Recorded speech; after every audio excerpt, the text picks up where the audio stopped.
Vamos falar fora Temer, não. Ficar fora. Não, fora Temer é legal porque assim, os panelheiros sumiram, né? Sumiu todo mundo. Sumiram os panelheiros, eu acho isso. Agora...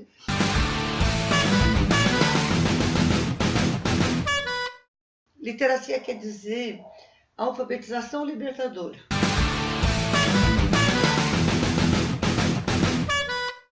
Todos os domingos eu vendo livros ali em frente ao Parque Vicente Naranha, ali no Disque Bebidas, que eu falo que é meu escritório predileto.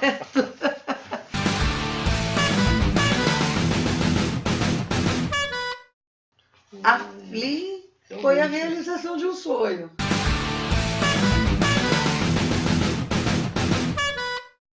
Principalmente no Brasil de hoje, que é um Brasil que vive sob um golpe, né? Se tem golpe, tem ditadura. Né? Numa democracia, não há governo golpista.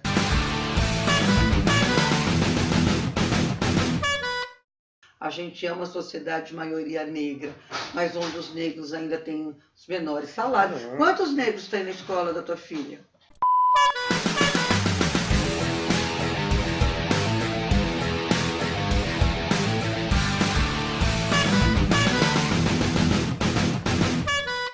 Hoje mais um Pode Cornetar com a Ana Lu, que eu tive o prazer de conhecer, que literalmente nos abriu a casa para a gente fazer parte desse contexto literário, cultural de São José. Fico muito feliz, fico honrado de fazer parte dessa sua casa.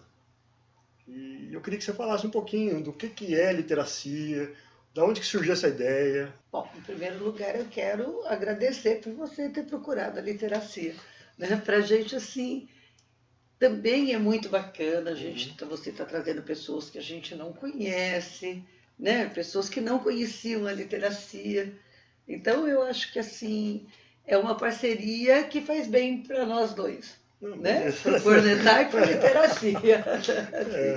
Porque eu na minha ignorância estava achando que fosse, sei lá, literatura e companhia, alguma coisa nesse sentido. O Daniel Pedrosa me corrigiu, não é literácia, é literacia. Isso é uma dúvida que todo mundo tem. A própria palavra, você estava me perguntando literacia, eu tirei de um livro que se tornou assim, um livro para mim de referência quando eu quero falar de gente, de educação, de olhar, de afeto. Então eu encontrei nesse livro um capítulo que chamava Literacia. Literacia quer dizer alfabetização libertadora, aquela alfabetização crítica, reflexiva, né? Que te faz ter um olhar 360 graus sobre as coisas, né? Não ficar preso a uma única opinião, a um único contexto. Eu gosto de usar literacia, não fragmentando. Eu acho que a gente já fragmenta demais tudo e acaba perdendo uma visão mais sistêmica das coisas, de como que uma coisa interage com a outra. Então, quando eu falo em literacia e falo em alfabetização, eu acho que alfabetizado é forma de ver o mundo. Sim. Né? E que trabalho que acontece aqui? Aqui é a sua casa, você mora aqui. Da onde que surgiu a ideia de abrir para o público? Ser um sebo, uma livraria? Eu sou educadora, sempre trabalhei com educação, sou pedagoga de formação, né? Então, assim, de alguma forma, a literatura, a questão das letras, a questão da alfabetização sempre foi uma coisa muito presente na minha vida. E o sonho de ter uma livraria é um sonho que eu sempre compartilhei com meu marido, com o Vaz. Sempre tem que ter um maluco, né? Para embarcar com a gente. Junto. Senão não vai. Até com alguns amigos, uma vez, o Jorge Gutlich, que foi inclusive quem fez o símbolo da livraria e tal. Nós uma vez quase abrimos uma livraria junto, que chamaria Livraria Mambembe, chegamos a fazer. Então, assim, é uma coisa que já vinha em um processo. E há 14 anos atrás, coincidiu de eu sair da escola em que eu trabalhava. Meu sogro e minha sogra que moravam aqui quiseram ir para um apartamento. Então as aí coisas foram acontecendo, com a vontade de comer. Né? Legal. Essa coisa que a gente tem com os livros, a gente começou a livraria também com os nossos livros, com os livros que a gente tinha no nosso acervo, né? Sim, sim. Então ela também já nasceu com essa vocação de sebo, ela já nasceu como livraria, sebo Livraria Sebo. e companhia. Ela sempre teve esse viés. Então, aí tem o projeto Violada. Tem o projeto Violada, que é um projeto idealizado pelo Fábio Miranda, Certo. de São Paulo, Uhum. um violeiro maravilhoso. E o Fábio organiza o Violada em São Paulo e ele está tentando espalhar isso. Então nós temos o projeto Violada em Presidente Prudente, com o Bruno Sanches, que foi quem iniciou aqui na literacia, voltando para Presidente Prudente, quem assumiu foi o Vitor Mendes. Sim. Né? Uhum. Violeiro, então é ele quem faz a recepção dos violeiros, que são convidados violeiros aqui do Vale do Paraíba, de São Paulo. É muito bonito o projeto, é uma viola de raiz, Sim, sim. né? E ela é autoral, mas também muitos deles revivem grandes clássicos da violada. Mas a literacia procura estar aonde ela pode estar, né? Então, assim, todos os domingos eu vendo livros ali em frente ao Parque Vicente Naranha, ali no Disque Bebidas, que eu falo que é meu escritório predileto. e eu sou muito bem recebida pelo Luiz e pela Liana. Ficar na rua é uma delícia. Para um monte de gente que não entra em livraria. Olha só que legal. Muitas vezes as pessoas se sentem inibidas entrar numa livraria. E é muito bacana você preparar o sorveteiro que lê Dostoiévski, que na nossa visão pequenininha, né, de classe média, né, você fala assim, nossa, mas Dostoiévski por que não, né? Por que não, né? não, Por que a gente acha que não, né? Você começa a se questionar, né? Onde é que estão? Então isso é muito bacana. Você começa a interagir com muita gente que normalmente não viria até aqui a livraria. Vai gente simples e vai gente mais sofisticada, né? E aí em frente ao Vicentino Aranha, onde você teve um trabalho na Flin. Eu trabalhei lá, eu entrei como gestora cultural no Vicentino Aranha, né? Contratada ali pela AFAC hoje, né? E foi um trabalho bem bacana. Eu entrei lá com a proposta de levar para lá o que a gente fazia aqui na livraria. E foi isso que aconteceu. Aí nós começamos com a música aos domingos, com os encontros filosóficos, a circular os livros, o cinema. E, assim, a Flin foi a realização de um sonho. Assim, porque nada como estar ali naquele parque com uma equipe muito bacana. Naquele espaço mágico, né? E a Flin era um sonho antigo, assim, sempre quis fazer uma festa literária, São José não tinha, São José tinha Bienal. Bienal, para mim, não é uma festa literária, é uma festa de vender livros. Bienal é uma feira, né? É uma feira de venda de livros. Muito boa também, tal, mas... E a gente queria uma, assim, na minha cabeça, festival, né? Queria um festival, a gente ficava olhando a Flip, outras coisas, onde você pudesse estar bem pertinho do escritor, onde você pudesse estar discutindo coisas que fossem importantes a você. Então, foi muito bacana. Veio o Betito, que é editor da 34, que foi curador. Esse ano eu já não estava lá, mas foi linda também, com a curadoria do Marcelino Freire. Isso é o mais bacana. É você realizar um trabalho, você sai e o trabalho permanece, continua e melhora, né? Com qualidade, né?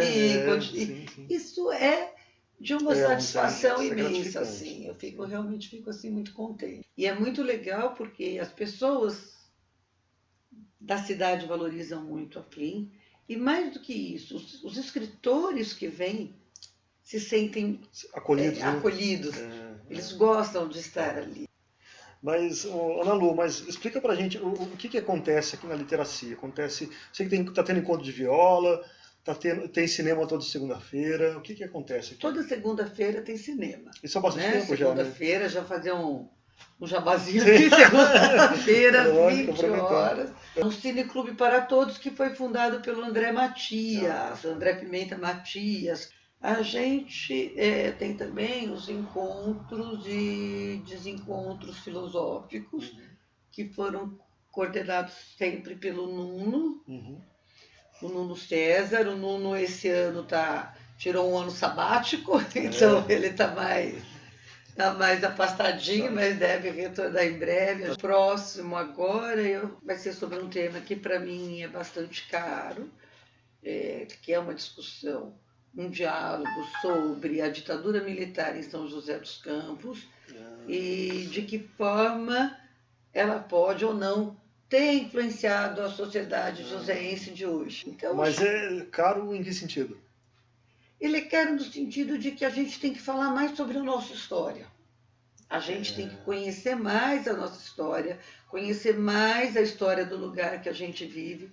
Eu percebo em muitas horas, durante esses meus quase 30 anos de São José, que falar sobre a ditadura em São José dos Campos ainda é um tabu.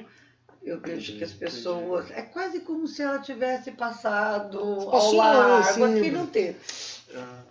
Agora, com o surgimento das comissões de verdade, com a Comissão da Verdade de São José dos Campos...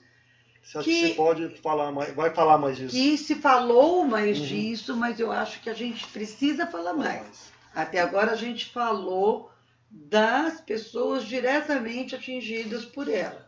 A gente viu o caso dos estudantes do ITA, que puderam só agora retornar, de professores exilados. Durante a ditadura foi fechada uma faculdade de belas artes, de arquitetura. Entender disso, aí a gente vai entendendo do país, entender, a gente sabe até conversar, discutir, né, sobre política. Discutir política, não estou falando de política partidária, mas discutir política, principalmente no Brasil de hoje, que é um Brasil que vive sob um golpe, né? Se tem golpe, tem ditadura. Numa democracia, não há governo golpista. Se hoje a gente tem um governo golpista, a gente está vivendo sob uma ditadura.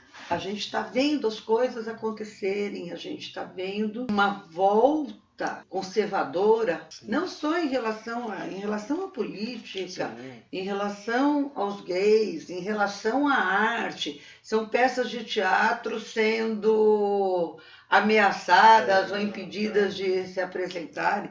Isso aconteceu vai ter agora no Sesc, né? Uma homenagem ao pessoal do Galpão, que teve suas peças proibidas na ditadura. Agora nós estamos voltando. Né? Estão querendo cobrir peças, manifestações artísticas, o nu, oh meu Deus do céu. Né? O que a gente vai fazer com isso? Então vamos mandar pintar o teto da Capela Sistina. Mas eu acho que isso tem muito a ver com a imprensa vendedora também, né? Assim, eu acho que a gente tem que passar a refletir sobre ela. Eu acho que tem que estudar, né? Conhecer. Por isso que eu falei estudar. Sim. Você pode ler só Veja, você pode ler só Carta Capital, você pode ler, ou você tem que ler um, você tem que ler outro, você tem que ler outro, você tem que formar uma opinião sobre as coisas. E não se forma opinião dentro de uma única perspectiva. Sim, ouvindo só uma pessoa, só um canal. Né? Então, eu acho que a gente tem que abrir. Né? Tem que abrir espaço para escritor jovem, tem que abrir espaço para música jovem.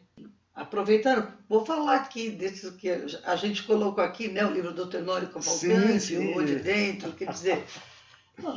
Escritor jovem, tem 32 anos, 33, trazendo... Querendo escrever, né? Querendo escrever, trazendo uma linguagem bacana, fazendo, de uma certa forma, trazendo para a gente uma visão do sofrimento do homem simples, né? Você tem aqui o CD da Maria O, né? Que as músicas falam muito dessa realidade que a gente está hoje. Tem inclusive uma música muito bonita dedicada ao Pinheirinho, né? Ao pessoal do Pinheirinho, olha que ela compôs na época, se chama Novembro, na época em que o pessoal foi expulso. Eu tô achando que essa visita minha vai sair cara hoje. Tem que levar um CD e um livro.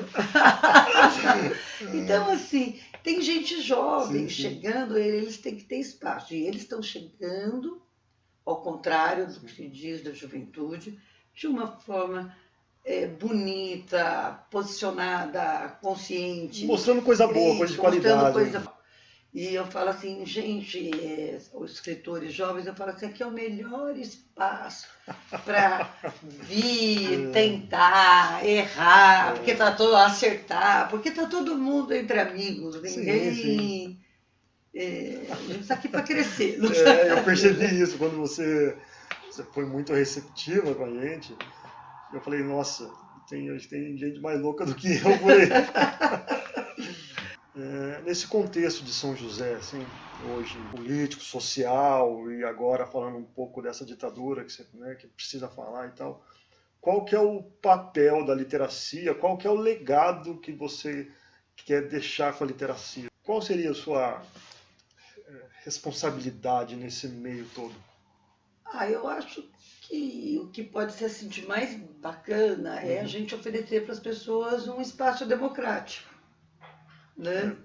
Assim, onde as pessoas podem mostrar seu trabalho, elas podem vir aqui concordando ou não concordando conosco, mas vir debater, discutir, falar sobre as coisas. Seria muito chato, né? Se a hora que a gente propõe um debate como esse, por exemplo, que a gente está falando agora sobre a ditadura, ou um debate sobre a questão do veganismo, ou um debate sobre como que o Alcioli trouxe para a gente, falando da questão ambiental, se a gente tivesse aqui pessoas sempre com a mesma visão. Sim. Quer dizer, então, debate sobre veganismo, só vai vegano? Não tem debate. É lógico que na política os sentimentos ficam mais aflorados e mais enraizados. Então, a gente tem que procurar ter uma escuta. Né? Difícil, né? Ao menos a escuta, né? Para escutar o outro, ainda que você discorde e que você queira mostrar para ele. É lógico que da posição de cada um. Eu resolvo tudo isso para mim é tudo muito simples o que está acontecendo. Não é um golpe, se tem golpe na democracia, não é democrático, é ditatorial.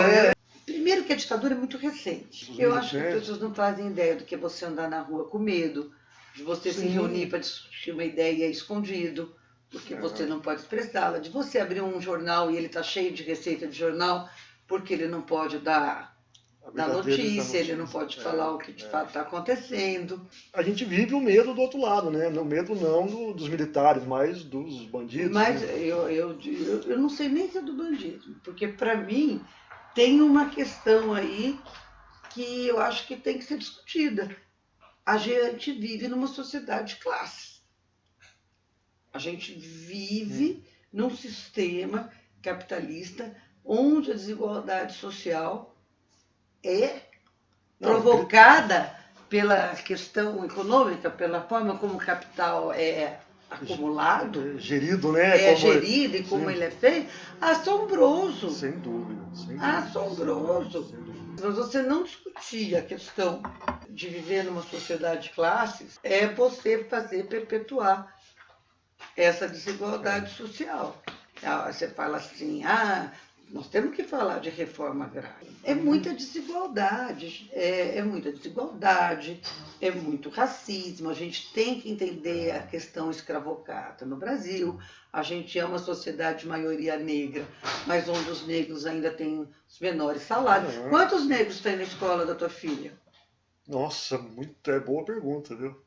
A gente tem que se perguntar isso nas escolas. Que os nossos filhos, nas nossas escolas de classe média para cima, que nossos filhos estudam, quantos negros tem estudando nessa? Por quê? Se a gente não começar a cutucar isso efetivamente, a pensar nisso com força, com vontade, nada vai mudar. Se não falarmos sobre isso, se não discutirmos sobre isso vai continuar varrido para debaixo do tapete. Vai lá, não vamos falar disso não, fica lá debaixo do tapete. Vai ficar essa bagunça aqui. Né? Não vamos falar fora Temer, não. Fica lá fora. Fora Temer é legal porque assim, os paneleiros sumiram, né? Sumiu todo mundo. Sumiram os paneleiros, eu acho isso... Ana Lu, eu gostaria muito de prolongar, mas não dá. Fica tranquilo. Tem que fazer outro, tem que fazer vários. Olha, muito obrigada. A gente faz uma delícia. Olha, obrigado. Foi muito bom estar aqui. Muito obrigado. E gostoso, eu que agradeço, irmão. Continua. Legal.